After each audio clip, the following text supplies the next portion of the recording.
And welcome everyone to Overwatch World Cup Qualifiers, and we are in APAC Group A. My name is G Clef, and with me, of course, as always, Unknown right here. And yesterday was some, I would say, lots of wrecking balls. Yeah, well, I mean, for a not lot of teams, not actual wrecking balls, but in results is what I mean. Yeah, so there were a lot of 2-0s. I think every match of APAC-A was 2-0s, including like not just 2-0s just in scores, but also like very dominant displays from the winning teams. Hong Kong, Japan, and South Korea all got 2-0 wins. It was a great display from all the teams that won, and a lot to prepare for the teams that lost yesterday. Yeah, we got a head start on the first day. Actually, all 6 teams displaying some sort of result on the first day. So let's continue from that story and how they actually improved throughout the 2 weeks. Or is it just going to be the continuous struggle for a lot of these teams? Because we could see very different power levels between some countries, and it might just continue depending on the map. Maybe because this is first to 2 format until the end, basically. So they might have to come up with some type of a cheese because the patch, it's not going to change. The teams, of course, can't really get worse at this type of a play. So I think we just have to be stuck, and maybe we'll try to figure out a way where a lot of the lower tier teams can actually defeat the higher tier teams in some ways. Yeah, we've seen it in a lot of regions right now. So especially in other regions other than APAC, we've seen a lot of upsets, and a lot of teams are displaying very different reads on the current patch and meta. So what we've also seen a lot of compositions that might be seen as off meta from several teams, especially like for example, the Mercy Pharmacy composition from Saudi Arabia is kind of Is that the answer? Maybe, but is it? It is considered off meta at the current point, but it's working for them, and it's kind of shaking what's how the group is forming up in the region. But as of APAC right now, the teams that are favorites coming into the match are just winning straight up, at least until today. So it will be interesting to see whether the other teams that have relatively lower power levels may be able to show up today. Yeah, that's going to be the thing. Let's go through the overview and explain. Just once again, we are in here for the top 3 teams, which is APAC-A, you see on top. And we also have the Bs, which we only get the top 2 teams. And then we have China mainland later on. Total 16 teams will be coming out from the qualifiers. And then the group stage and the final stage as we go through. But the qualifiers for the 2 weeks, it's basically 24/7. Enjoy all the action. You get to see a lot of the old faces actually coming back into Overwatch. So I've been enjoying a lot of the names. Like, that player sounds very familiar. Like, where is he from? He's from like 2017. Yeah, so even in APAC today, we'll be having some of those players, especially Manguchai from Hong Kong, who's featuring in our first match. He's been here for quite a while. And like you said, G-Clef, we have a lot of talent that were previously on other professional teams when they were before, even pre-Overwatch League eras. And also some players just came out of retirement just for the World Cup. So it's exciting. Yeah, it's totally possible that some teams actually having the teamwork already, like playing in recent tournaments for month ahead of time. But some other teams, they just got together. Of course, they went through the open trials, but with some roster changes, so some teams are actually quite new in terms of teamwork. So depending on how they can work on their teamwork, if they can get that potential 200% within the first week and the second week, the result might change a little bit there. Exactly. So this is, like you said, G-Clef, this is going to be a 2-week full, this is going to be 2 weeks strong. So there will be, each team will be playing several matches. Qualification is not just going to be determined just by 1 or 2 matches. So adaptation and feedback is key if you want to qualify in the top 3 teams of this group, especially with South Korea and Japan looking super strong. You do have to cover up your weaknesses, or at least find an answer to whatever weaknesses that you've shown in day 1 if you want to get that last qualifier spot. Certainly those 2 teams, and the third team that we kind of showing a lot of display on screen was Hong Kong, so for sure. So these 3 teams might be staying on top 3 for a long time, but we only had a single match yesterday. Single match each yesterday, so we'll keep on looking. And today's schedule, we have Hong Kong versus Philippines, and the second match of the day will be Chinese Taipei versus Japan. So no Indonesia, no South Korea today. Yeah, so South Korea is the only team that will not play, who has already won a match. And so Hong Kong, Japan, who has already shown a great display yesterday, are playing It'll be interesting to see if they can keep their show of dominance on even today's match, and getting 2 wins first will be a very important milestone for qualification here. Yeah, certainly, because you only get to play 5 in total, as we have 6 teams in our Group A of APAC. As we have the logos as team. Well, Philippines, want to talk about them later. Okay, they're coming out later. So let's talk about Hong Kong first. They showed some crystal clear plays coming out from Charlene. He's Genji, of course, as it is his favorite hero. I think he actually had better moments during Summer Series in Contenders not too long ago. Yeah. So we only got like a half of his power level from yesterday's match. We did see the bright side of Shaolan's Genji early on in the tournament, in the World Cup. But like you said, G-Clev, Shaolan is a little bit of hit or miss at the current moment. There's no doubt that he is a great Genji player and a great player in general, but we have seen moments where Indonesia was able to shut him down a little bit. So Philippines might take notes from that and will have to shut down Shaolan if they want a chance in today's match. We see the starting 5 for Philippines today: Redux, Wok, Pugbutt, Gino, and Chun-Li.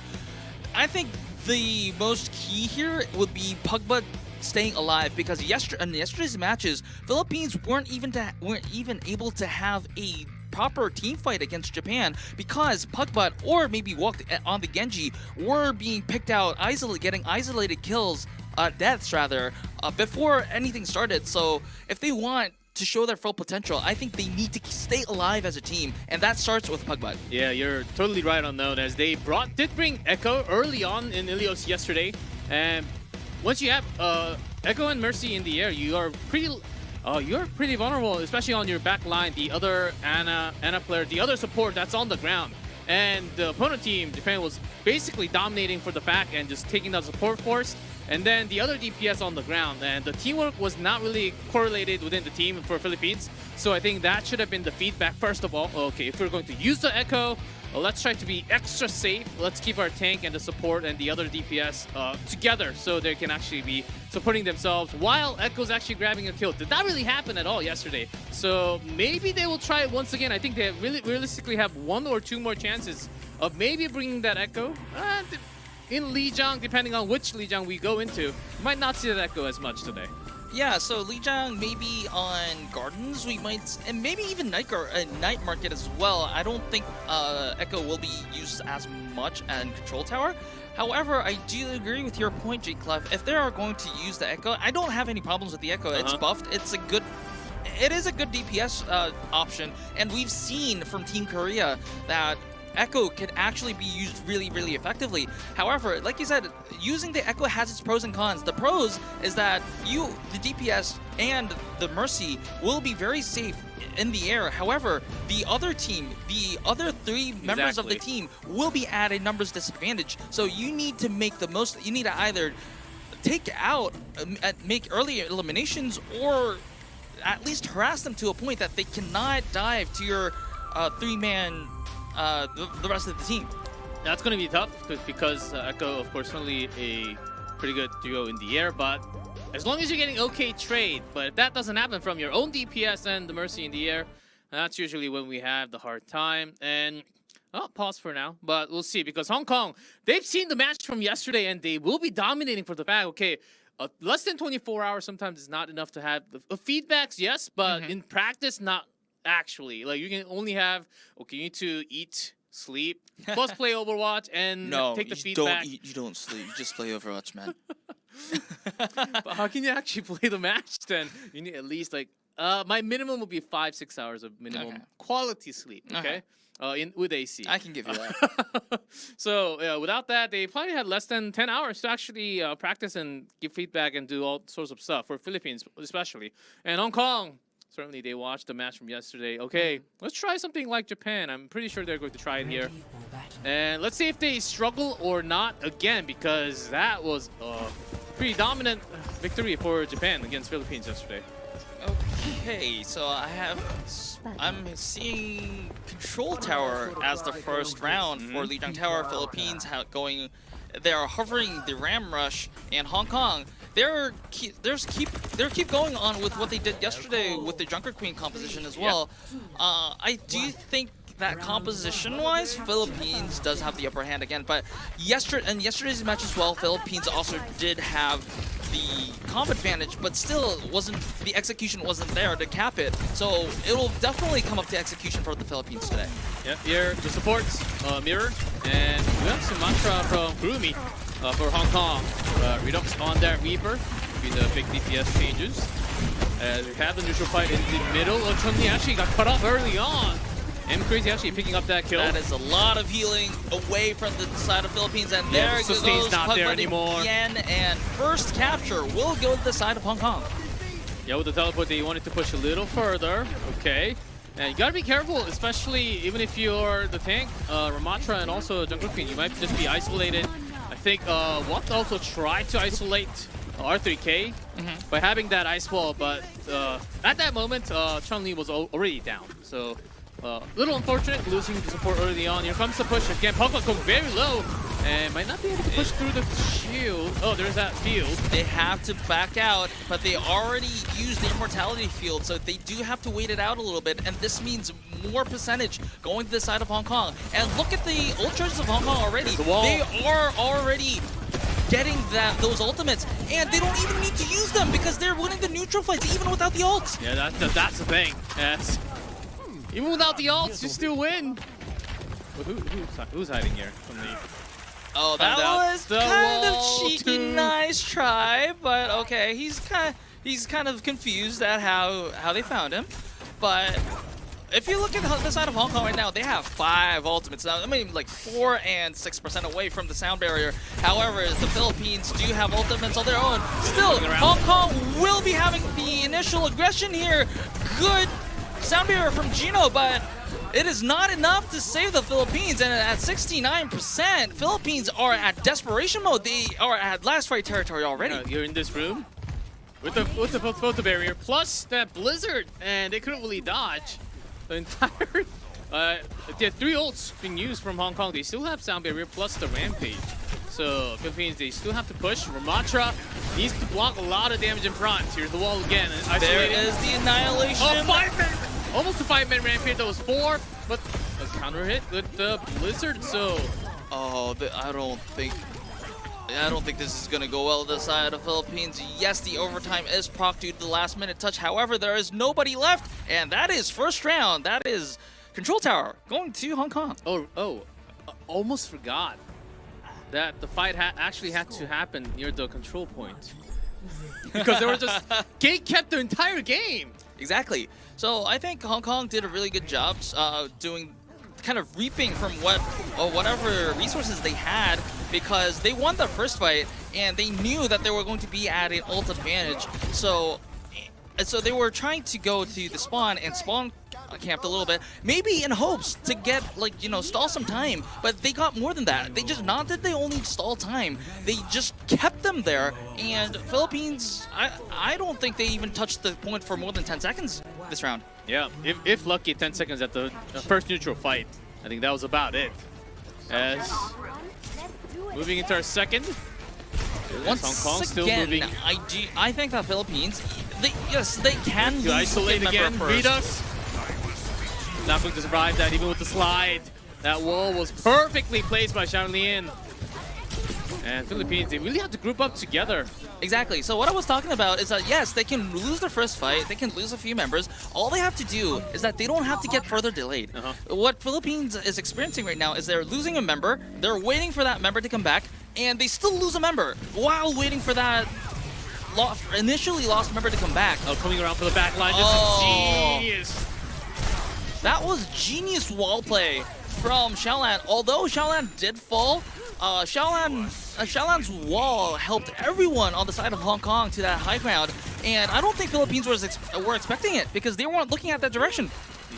And they didn't even have all the team members. I think Tracer was trying to go around as a Tracer to rotate a little bit. Here comes the fight again. Okay, no real ult charges coming out from both teams. There's a jump from Winston. R3K is a little bit low, but gets healed. Oh, Redux going down early. Philippines might be looking for some more damage. It's only Tracer with Wuck. I still think that Philippines do need to go to the point and contest because they need to at least force Hong Kong back to the point and make them use resources. Because right now, all Philippines is doing right now is Hong Kong.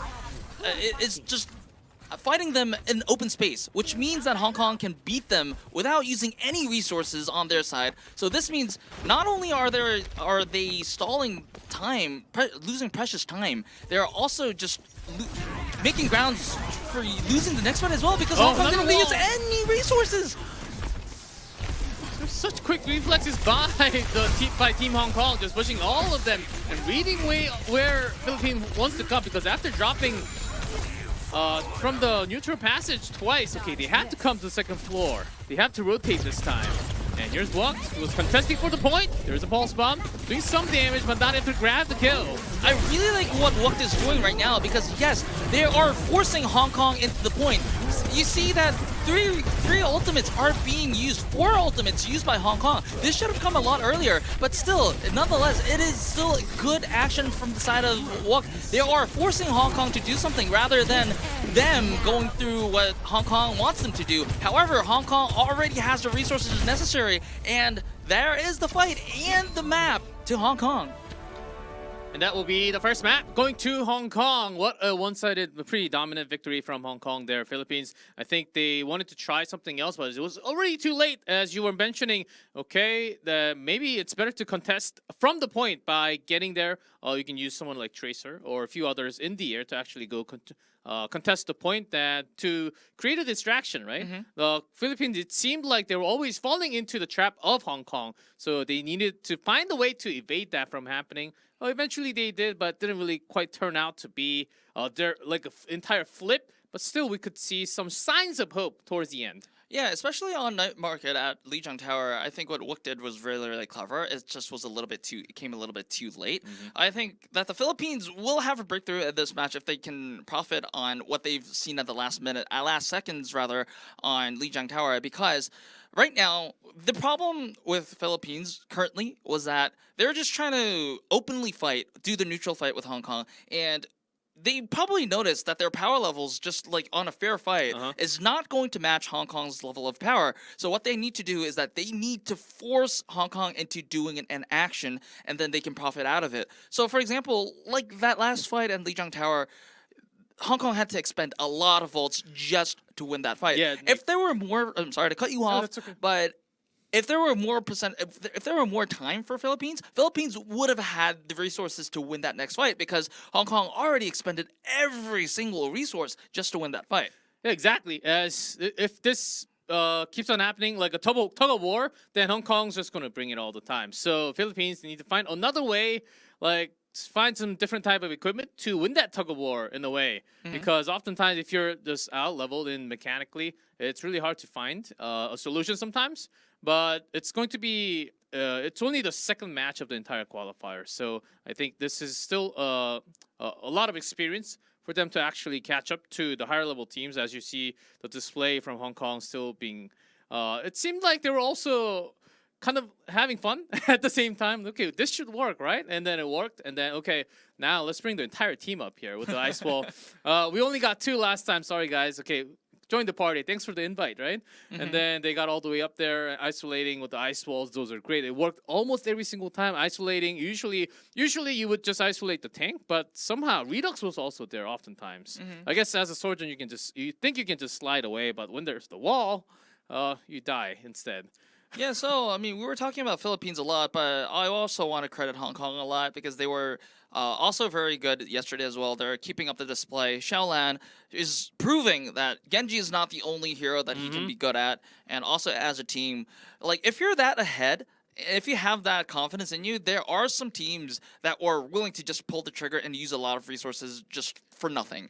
But they were keeping, okay, they have the knowledge that, okay, we can win this fight without using this much resources, and they can just win the neutral fight because Philippines were giving the neutral fight to them. They weren't forced into fights that Hong Kong needed to use resources until their very end. So good discipline from Hong Kong. I'm expecting another good display on the second map as well, but let's see if Philippines can actually turn it over, because Philippines is looking a lot better than yesterday. Yeah, for sure. Especially when they're moving together as a team, it did show a lot better movements in terms. But too bad there was a really good ice wall, really isolating them all the time. And this map, the second map, will be the choice of the losing team from the first map, Shambali Monastery. That's what Philippines chose. That chose for the second map here. I think some other echo potential here. Maybe if they're on defense, maybe offense as well, I guess maybe. I don't think it'll be like the best choice in the world, because usually Shambali is a map where Ram Rush is really predominant. So maybe, but maybe not. I think it'd be 50-50.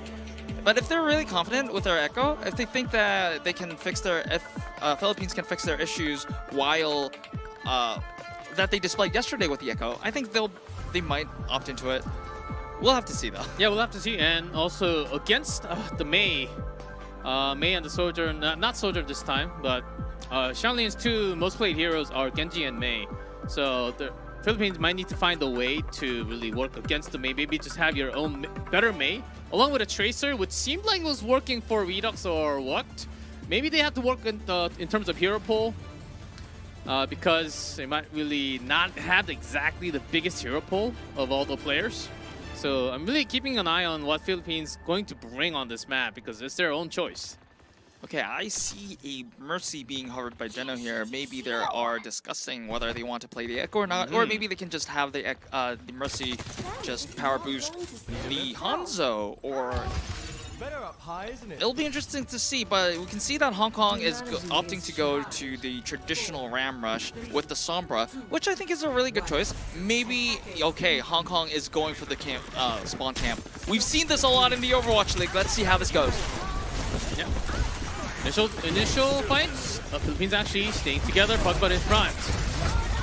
Chun-Li hacked, very low. Heals back up. Walk is also low. Here it is. Pugbutt. This time he stays. Okay, so good initial survival, but Philippines did not yet. Yeah, Redux needs to get a kill. Needs to get a kill with an Hanzo. There needs to be a reason why you bring the Hanzo here early. As long as you keep on surviving, it's okay. But in terms of ult charge, of course, Hong Kong's getting a lot more out of this. Yeah, very true. If you look at the EMP levels, and if you look at the DPS's ult charges, it's definitely to the favor of Hong Kong. I do want to point out that Philippines will have an early coalescence. That might be the key to breaking this barricade. Okay, the field is gone. Chun-Li almost there, 96%. And that might be the single key enough. R3K low. R3K has the Nemesis form on. Okay, and there is that coalescence that I mentioned. Kurumi returns with an answer kill. However, Chun-Li is bloodthirsty and will finally be able to move the car from the parking lot. Now that's a real support. You support your team by managing to grab the kill. Okay, so that's a real hot moment, right? you support the team by removing the enemy's damage output. Yeah, exactly.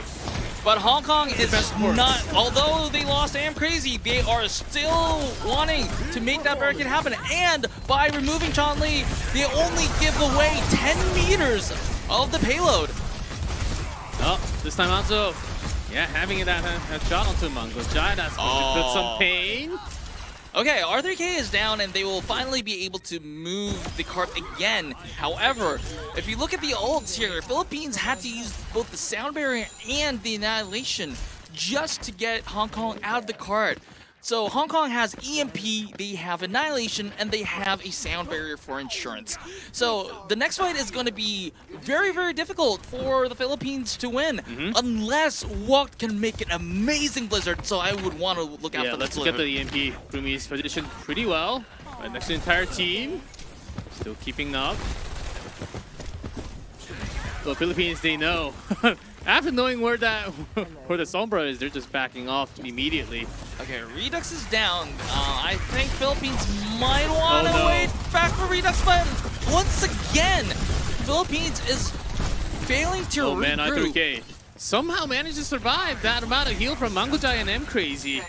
Still keeping that tank in front. Okay, still there's that Dragon Strike plus. Still Blizzard from what? and also the Coalescence. However, Hong Kong's has more ultimates. They have the EMP, they have Blizzard. The Blizzard, Shaolan is down. This might be Philippines. Yes, however, that was a great EMP from Kurumi. And while Philippines is still fighting back, however, it looks like R3K. Oh, okay, so Philippines. Yeah, at the end, they do get a couple more, but it was basically all the ults used. And I think that was actually worth it, though. Yeah, because in the end, if you look at the end game, Hong Kong did have to back away because everyone was taken down. This was actually a really impressive fight for the Philippines because I thought Hong Kong would win this. It was a great EMP after a good Blizzard. The absence of Shaolan is kind of, I think it was felt in this fight. Oh, Redux going down there, and then there's that sound barrier by Hong Kong. They want to push this, and with overtime, 2 seconds, they have to be on the payload. And that's just going to be do it. And Hong Kong still keeping Philippines with basically 0 point. Yep, they full held Philippines, and wow. So Philippines did have some, again, they are approaching this 100-degree mark where the water boils. They just haven't hit it yet. They do have some good fights, but after the fights, they have to win. They have to profit from that win. At this current moment, the Philippines is failing to reap those rewards after they win a crucial team fight. So credit to Hong Kong for making a quick recovery even after a team fight loss, but Philippines has to be more decisive here. But still, the first, even though they got no points, Philippines, I think they really got a better idea of what they had to do against Hong Kong to actually make this work. Now, swapping sides. Let's see what Hong Kong's going to bring in their own push. Philippines, are they also trying to gatekeep the spawn? I think they have to because... Yeah, with the Ramatra, they have to. Not just about the composition, it's because their payload only went so little. They have to take out as much time as they can away from Hong Kong at the entrance, at their spawn, in order for them to try to win, because this is less than 90 meters there, and Hong Kong will have that time where they have 5 ultimates, and we'll just brute force into that. Okay. Not a race quit, guys. Having some minor connection issues in connectivity, so we'll get back in the game. Actually, too bad that we still have to have this mini delay, but maybe Philippines, they can actually gather up and try to have their best defense and have a better full hold. That's a potential. Hong Kong, it seems like they actually were quite surprised of what Philippines was able to do in those few team fights. Like you mentioned that EMP, which I think the timing was actually really good to turn everything around. But even with that EMP, I think at least 3-man EMP, Philippines, they still got the damage and they were able to trade one better out of that fight, which I was amazed. I think that was one of the best fight from Philippines so far in 2 days. And if that keeps on happening, maybe Hong Kong will be putting up a challenge. Yeah, I think Philippines is getting better and better as they play.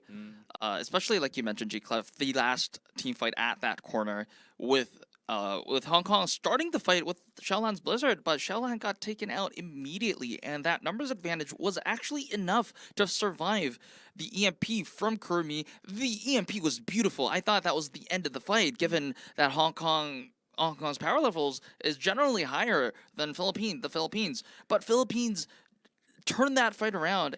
The only catch is that they had so few members left, that they didn't have any meaningful push on that payload after that fight. And it's also from Hanzo's. And whenever you bring the Hanzo, of course, it's also... I guess Hanzo is a sniper. I actually call him a sniper in a lot of ways, because either you get the kill or you miss. You do no damage at all, other than breaking shield with the storm. So let's see if that happens at all. There's a teleport into the room with Bastion. Okay, so I can explain the Bastion here, because Bastion is usually used when you want to break through the initial spawn camp. This is gone now. Hong Kong actually.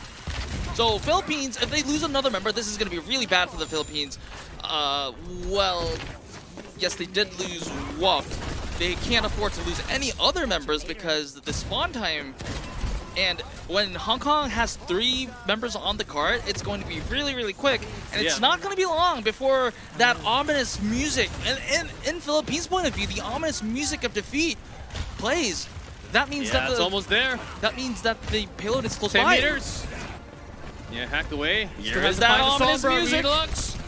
Redux goes down, and that might just be it. This Bastion just having fun. Xiaolien is never really going to die, contesting the tank by himself. And that's another kill, only a meter 85 away, and that secures the win for Hong Kong of the day.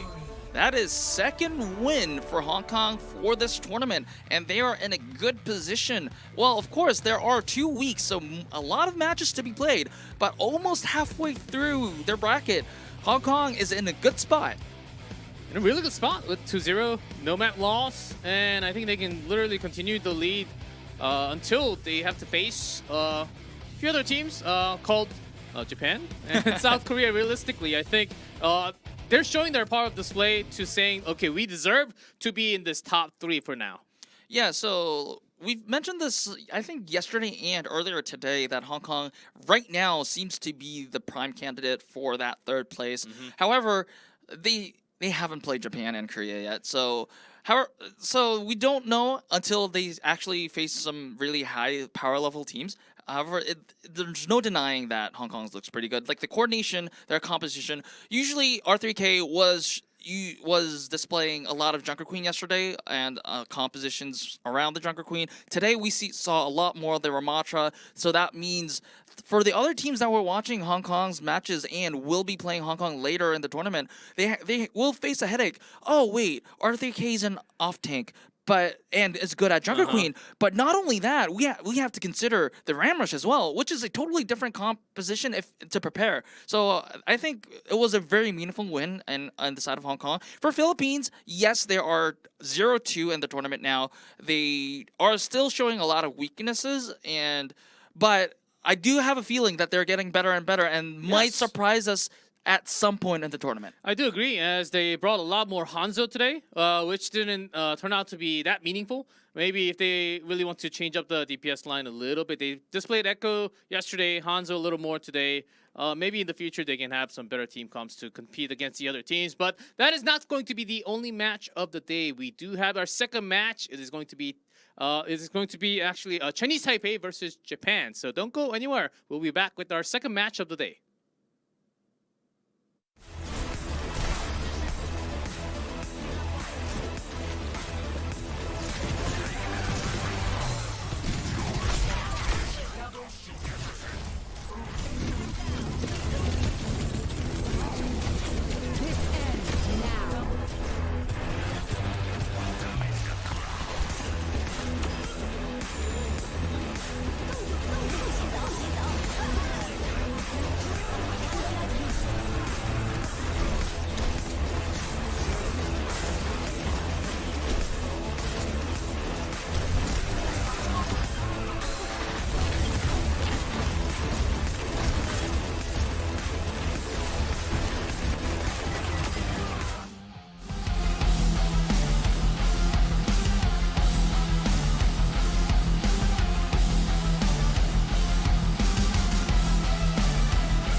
And welcome back, everyone, for APAC Group A for the Overwatch World Cup qualifiers. And we are here after our first match. And second match is going to be even more of a banger because we have Team Japan, who is also known as Veryl from the Summer Series, and the entire team of Chinese Taipei, which had a very rough time against one of the best teams, South Korea, yesterday.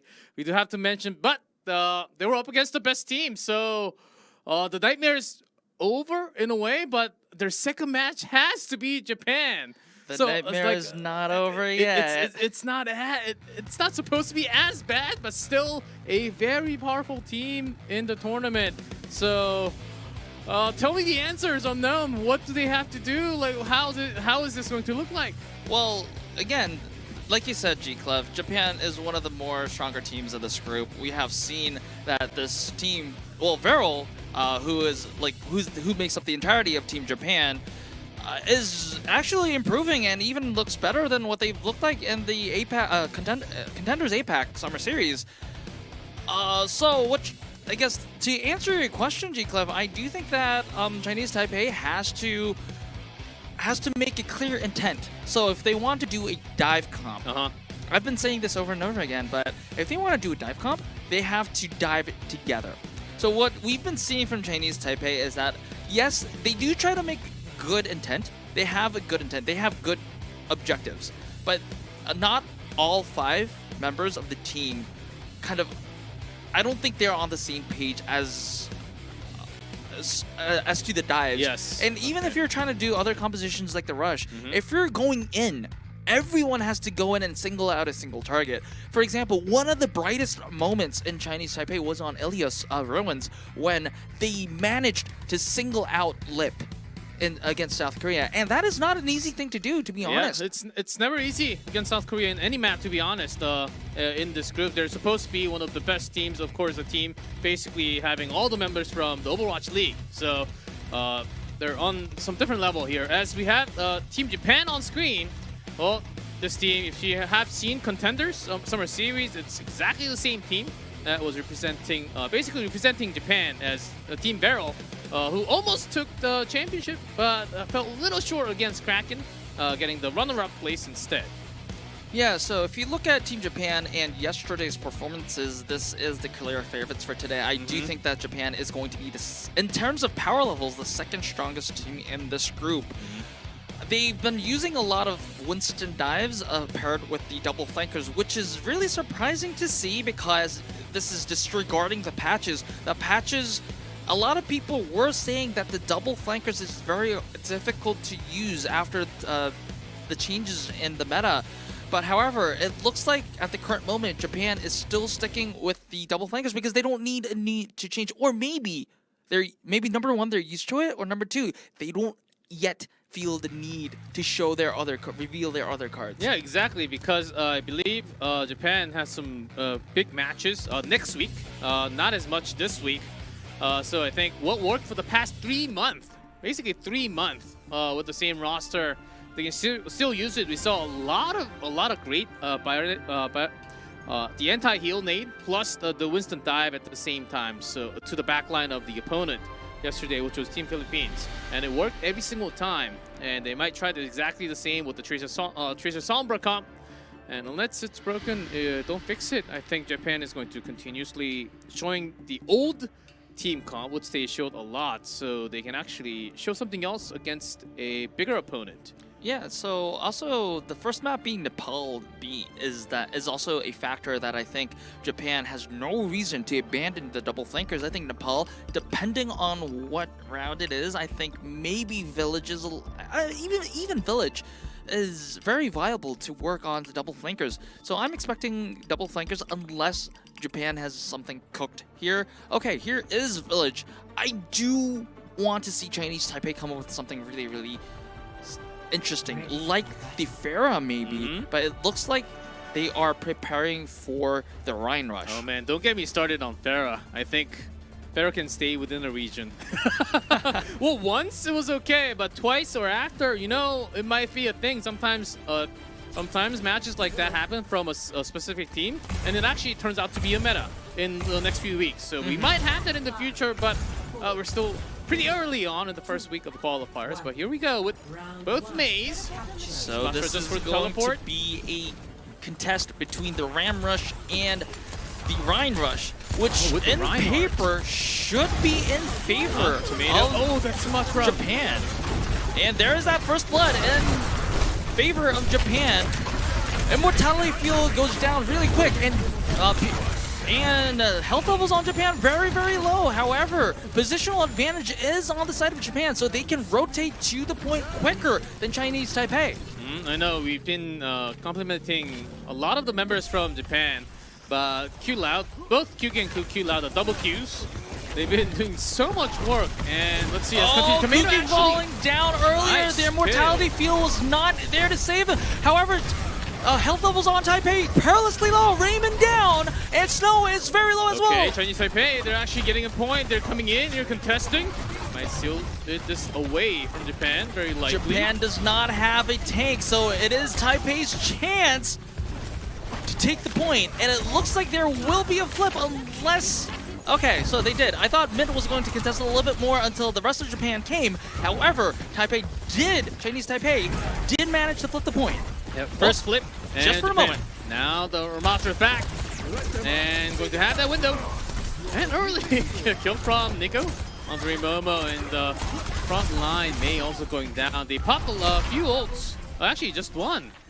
Yep, so only both amplification matrices from both Baptistes were used, and more value on the side of Japan. So Japan does have the option to use the choke point as a stage for the annihilation. However, Maui does have the sound barrier, so Taipei has means of defending it. Yeah, plus the Earth Shatter from Tomato. It can be, and within these choke points, you can actually have multiple men Earth Shatter for sure. So Tomato trying to look at the angle to bring at least, you have to bring at least 2 or more down. Both Simults used. It's going to be whether Tomato can use that Shatter effectively or not. All the way, but there's too much damage through the shield. Oh, that's a pretty nice one with the sound barrier keeping them alive. I thought it was keeping them alive. Never mind. There's way too much damage output from Japan. A lot of resources used on both sides, but in the end, Japan came up on top, and with 95%, I don't think Chinese Taipei can ever touch. And that is that celebratory Blizzard. Oh wow. Oh, you got a Blizzard? I got a teleport. they're showing off their abilities. However, good display from Japan. Yes, Chinese Taipei did have a bright moment and flipped the point for just a moment, but Japan used the right resources at the right time to get those advantages back. And I think just in the compositional matchup as well, I think Ram Rush is, when going against the Rhine Rush, is superior to the Rhine Rush. So it looks like Taipei understands that as well, and they're matching Japan's composition with the Ram Rush of their own. Unless you have a specific comp with the Reinhardt, it was going to be an uphill challenge for Chinese Taipei. Here comes mirror matchup basically. Oh, never mind. There's a Hanzo now and a Sojourn from Nico.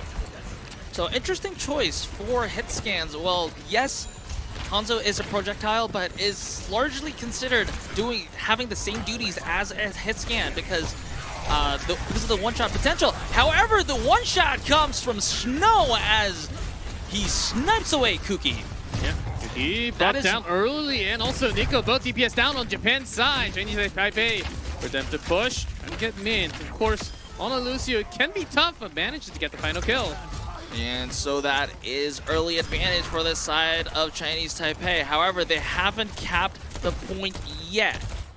Yeah, they can come in as the both DPS should be coming into... Okay, now they're capping the point. So, yes, the Chinese Taipei did win the first, I guess, 1.5 fights, but they didn't get a lot of percentage going on because they haven't been able to cap the point. So Japan will be feeling pretty good about this. Yeah, but Hanzo in a pretty safe position. And off to do the side duties. And Nico Yuki can... Oh, Nico fires one back shot from Nico. And there is that flip. And Getchi in front. Trying to block and Tomato try to miss very low. Tomato.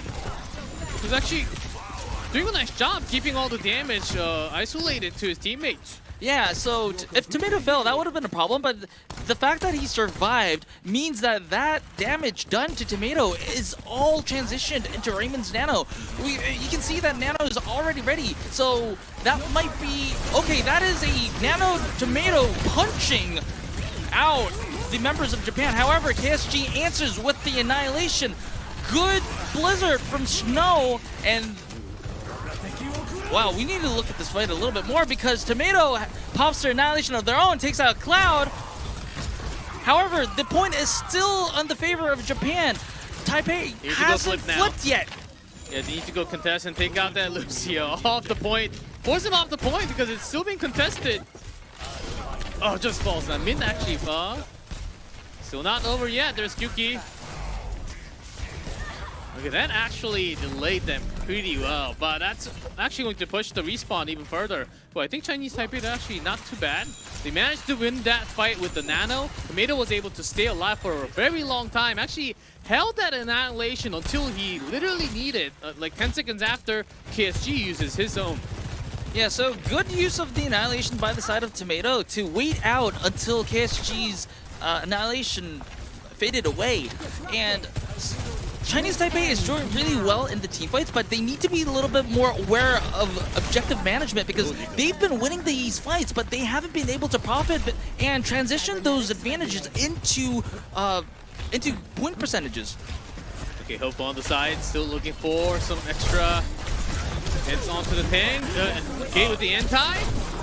Oh, could not bring Mei down.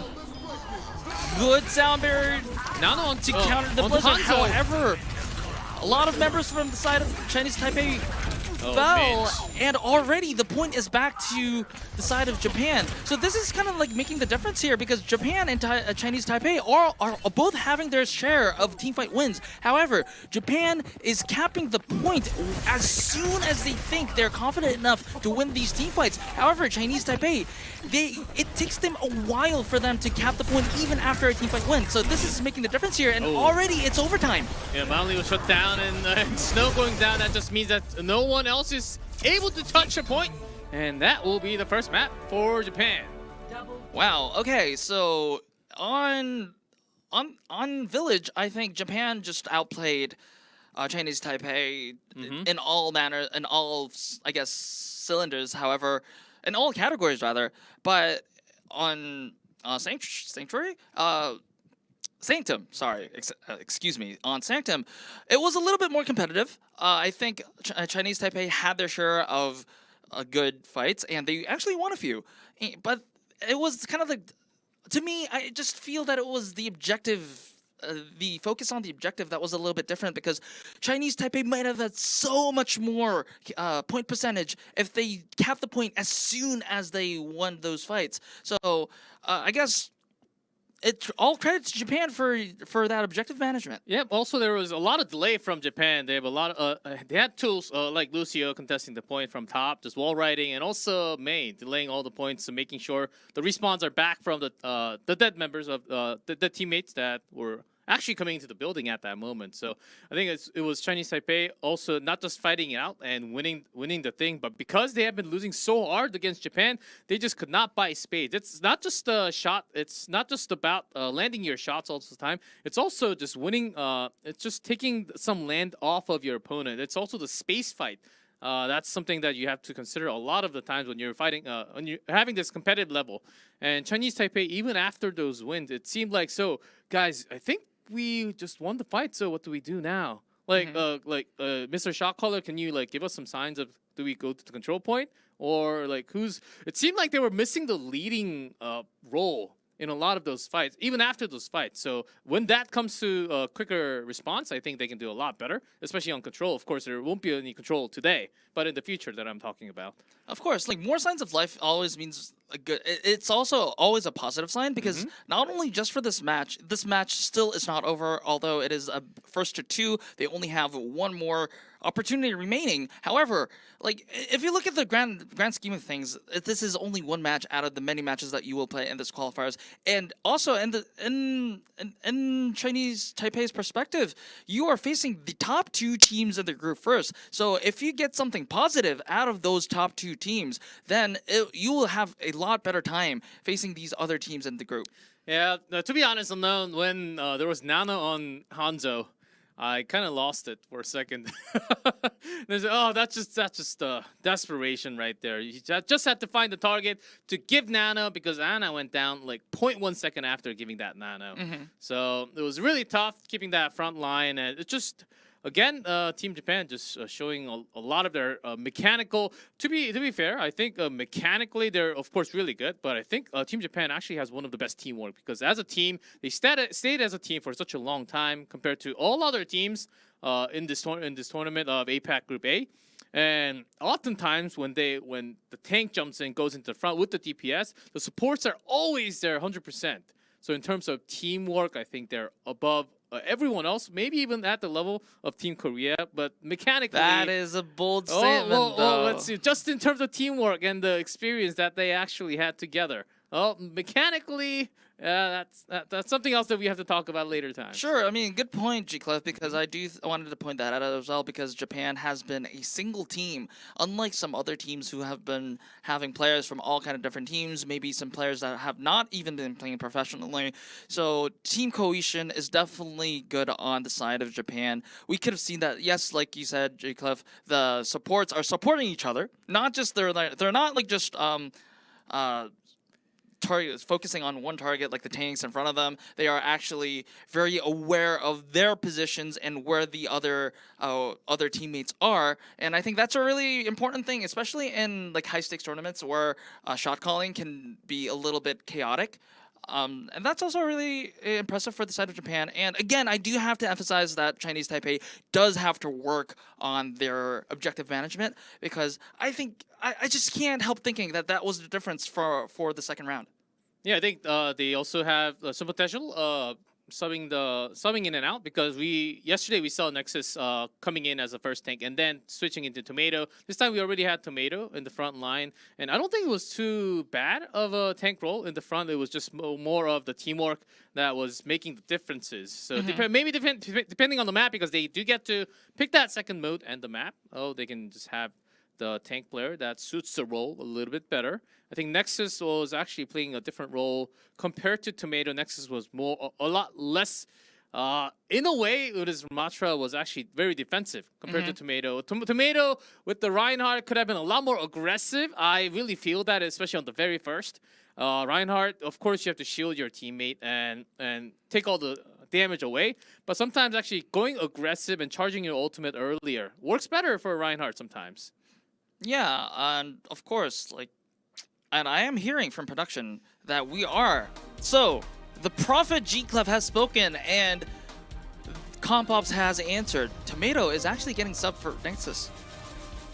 Nexus is coming in. Okay, and the map, Gibraltar.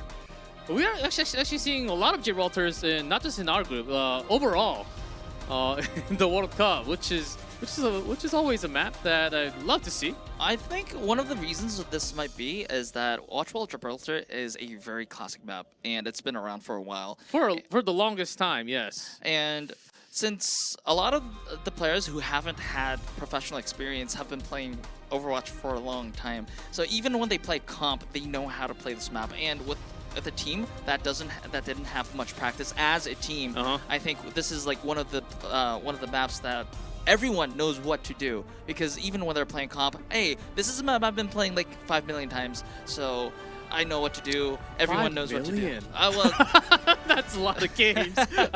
Maybe 5,000. Let's put it that. Okay. Yeah. Even with 8 years, I think you can technically play 5,000.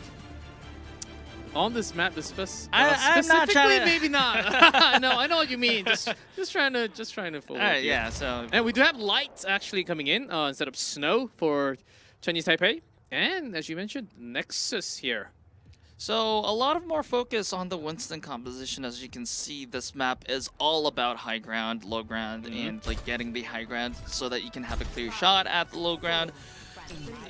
In that sense, I guess a composition that has Winston makes a lot of sense. As you can see here, Japan is running a double flanker. So this is what we've been seeing a lot from Japan yesterday, and they're not, I guess, they're not meaning to change. No, the anti.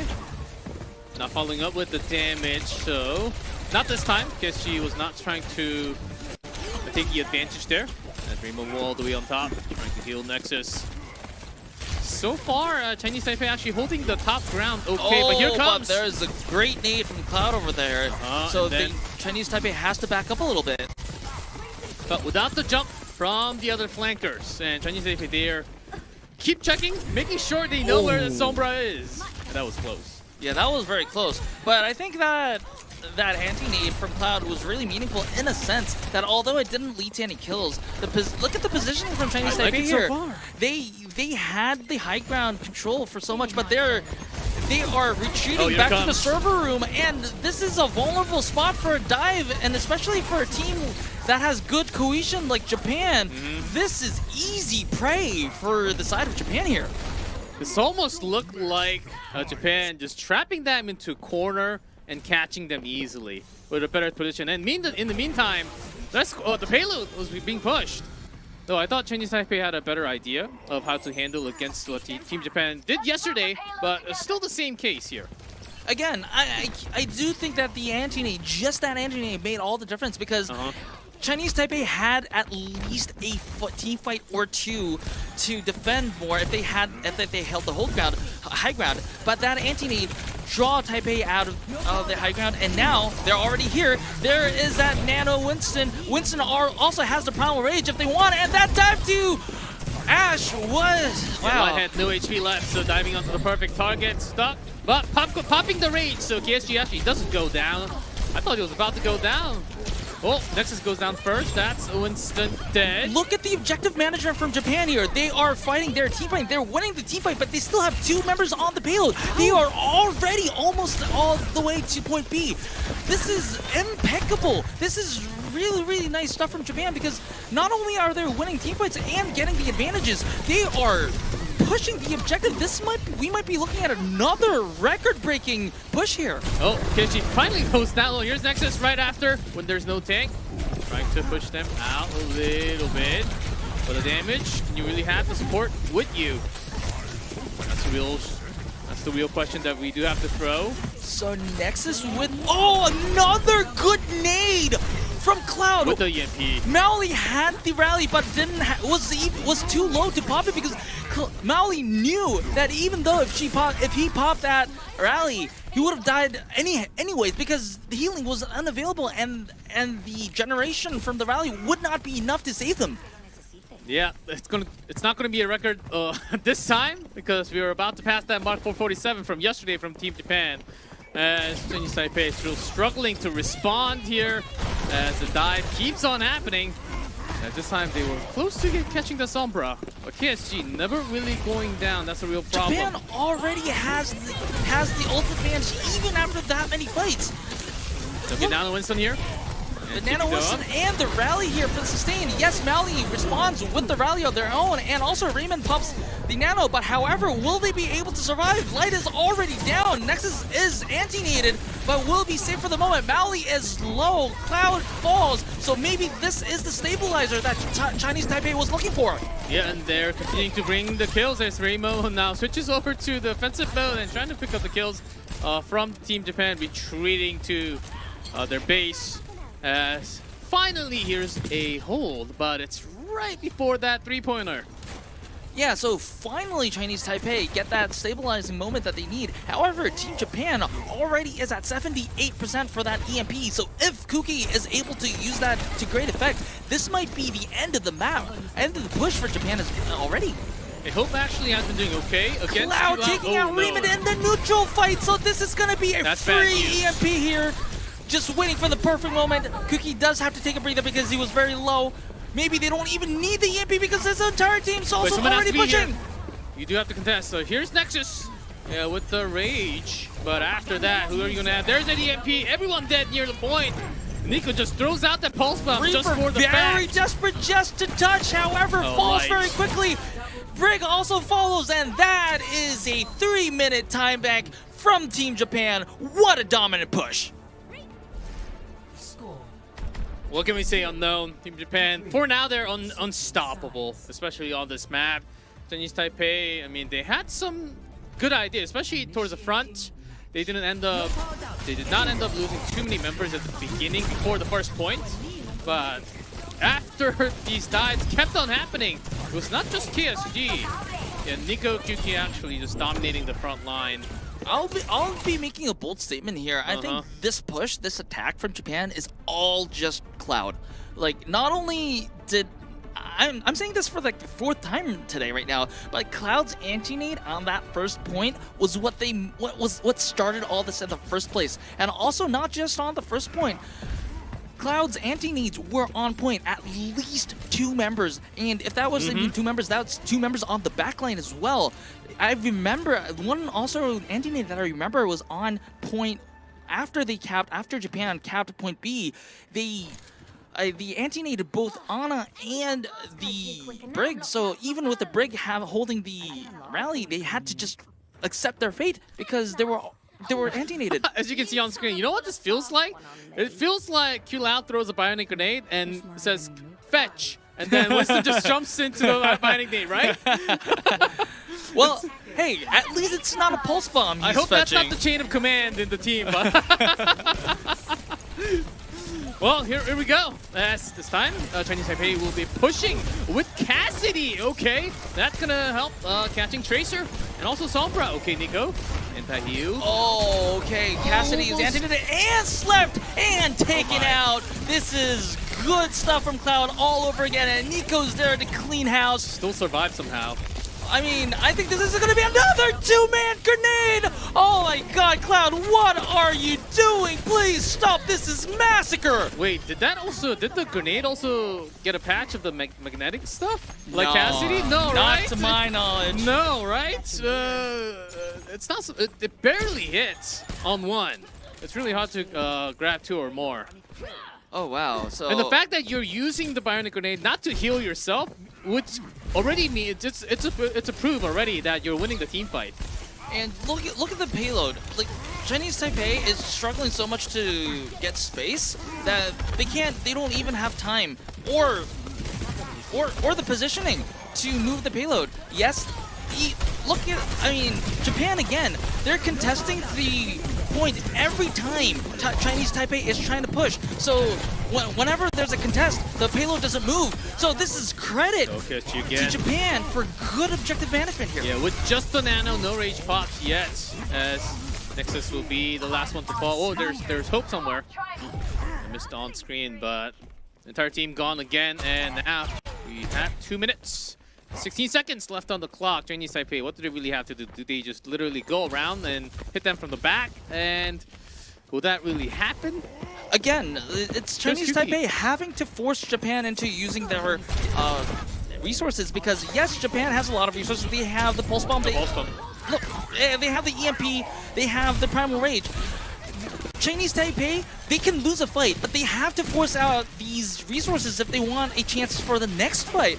Right now, Japan is doing whatever they want to please, whatever they please to do, and Chinese Taipei is not able to cope with it. But this rage might be... I think it should have been kept, as they're still having the nano to keep Nexus alive, but their DPS is down, so this is no fight going for Chinese Taipei. Raymond again, anti-naded and unable to get support from his teammates. And there's another stagger kill on Nexus as well, so that's also going to be another 10 seconds taken away from Chinese Taipei. Yeah, you can see from KSG's monitor here, while he's jumping towards the target, he's looking to find another prey on the way. Trying to look left and right, giving information to the team. There's KSG with the anti, but still no following up damage from Chinese Taipei, as this bridge is being kept for the last 3-4 minutes. Again! Look at There's the the anti-nades on the this time back they line! survived at the rally this time, though. This could be the chance for Chinese Taipei to push. Yeah, I think Mid was a little too overzealous there, but however, okay, yes, like you said, this is Chinese Taipei's best chance of actually capping Point A. Yep. Finally got the entire time. The team wipe as they've used a couple, so not too bad. They do have the pulse pump, so Hope really needs to... Okay, there's one more. Kyuki's still alive. I thought it was the entire team.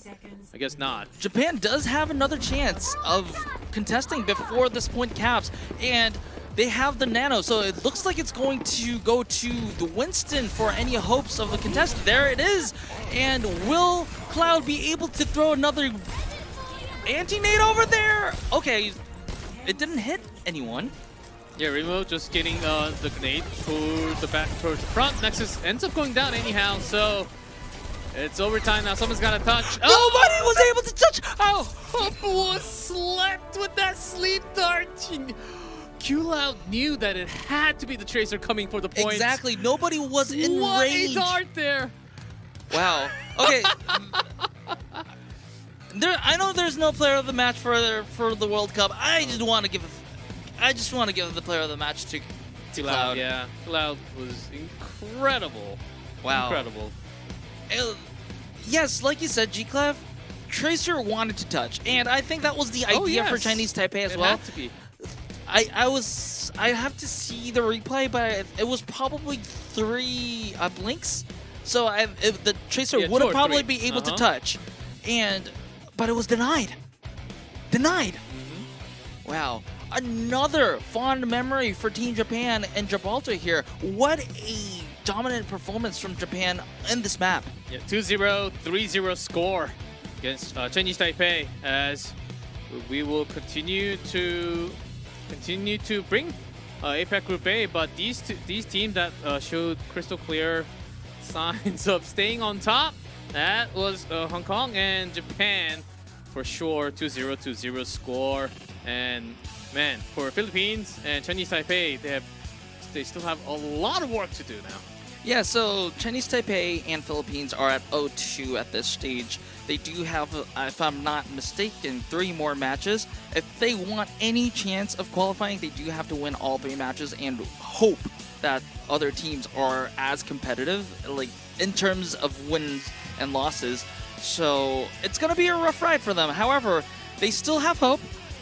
They're not mathematically eliminated yet, so they do have to prepare well for tomorrow and next week.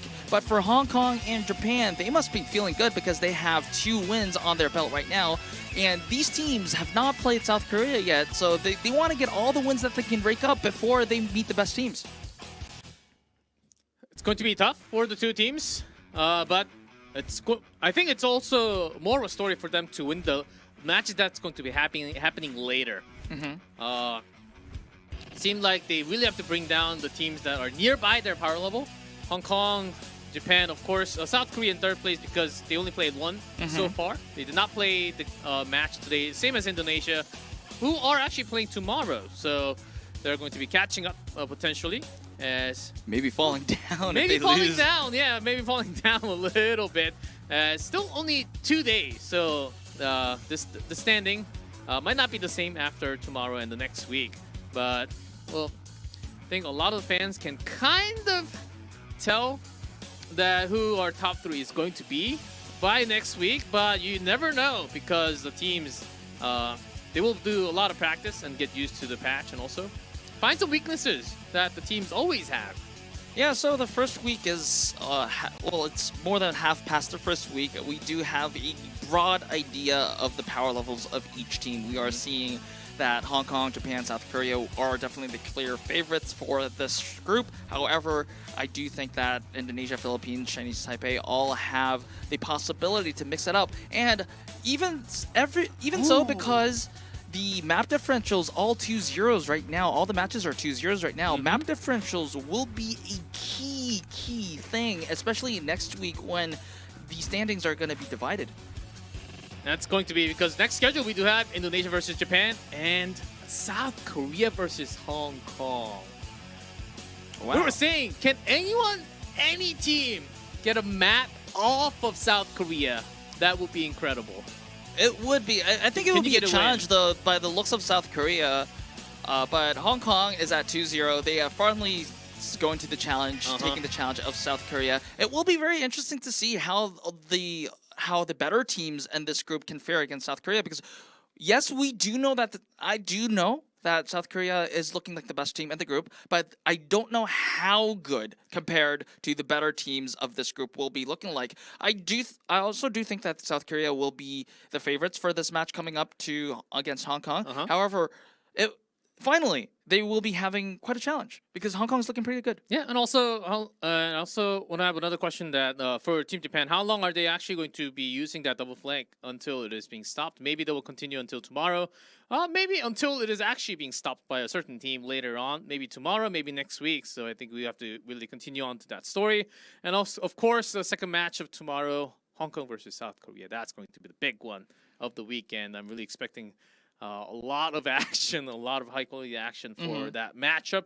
But today, I think what we can get out of this is that, okay, so there are still teams not really adjusting 100% to the map, to the opponent, what they really want to do. And sometimes you just have to find a solution. Even if you can't find a solution, you just have to work one step at a time. I think that's a realistic goal for the teams right now. Yeah, like you said, G. Cliff, like the matches are really close together. So in terms of scheduling, right? So if a day ends, it's like 6, 8. It depending on where you are, it's really late in the night. You don't really, and it's also after match, which is a high tension event. So the players, the coaches are tired.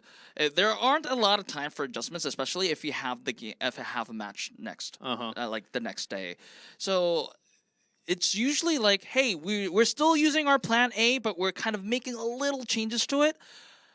So it looks like week 1 is going to be. We're not going to see a lot of various compositions or strategies coming into this week, because I think this is like the same compositions, same strategies that we're going to look at coming from each team. However, there will be minor changes, and I hope those will be enough for the struggling teams to be a little bit better.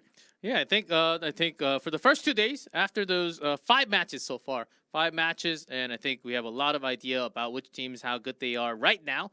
But of course, the reason why we're having this through 2 weeks is that the teams can adjust and improve and match the levels of the other team sometimes. And I hope we see that real soon.